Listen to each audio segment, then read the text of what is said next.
येते पालघरच्या दापसरी या दुग्ध प्रकल्पातील वीज पुरवठा 3 दिवसांपासून खंडित झालाय। यामुळे दुग्ध प्रकल्पातील 400हून अधिक कृषी युनिट धारक शेतकऱ्यांना याचा फटका बसलाय। दुग्ध प्रकल्पाने 10 लाख रुपये वीज बिल न भरल्याने वीज पुरवठा खंडित केलाय। तर विद्यार्थ्यांच्या परीक्षा सुरू असतानाच वीज पुरवठा खंडित केल्याने कृषी युनिट धारक शेतकऱ्यांनी नाराजी व्यक्त केली आहे। दरम्यान शेतकऱ्यांना करण्यात येणारा वीज पुरवठा दुग्ध प्रकल्पांतर्गत न ठेवता वीज महावितरणकडे वर्ग करण्याची मागणी शेतकऱ्यांकडून करण्यात येते। याबद्दल अधिकची माहिती देण्यासाठी आपले प्रतिनिधी राहुल पाटील आपल्यासोबत जोडले गेलेले आहेत। राहुल, काय सांगाल? आता वीज पुरवठा जो आहे शेतकऱ्यांचा तो खंडित करण्यात आला।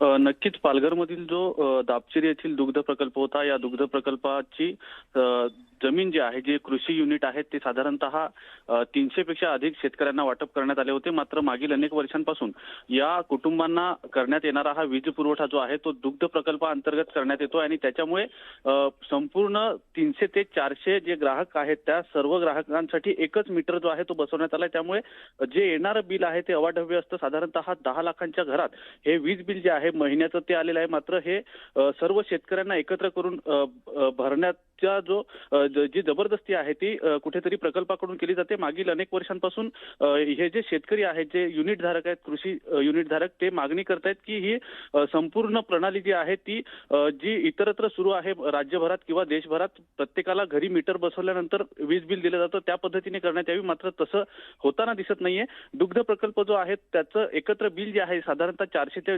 350 कुटुंबांचं ते एकाच मीटरवरती दिलं जातं आणि त्याचा मोठा फटका जो आहे तो येथील कृषी युनिट धारकांना बसतोय। एकूणच यावर शासनाचे देखील अनेक प्रकल्प चालतात, जसं की कुरंजे डॅम आहे किंवा इतरत्र जो वापर केला जातो तो सुद्धा याच्यातच इन्क्लूड केला जातो। त्याच्यामुळे सर्वाधिक फटका हा येथील युनिट धारकांना। धन्यवाद दिलेल्या सविस्तर माहितीसाठी।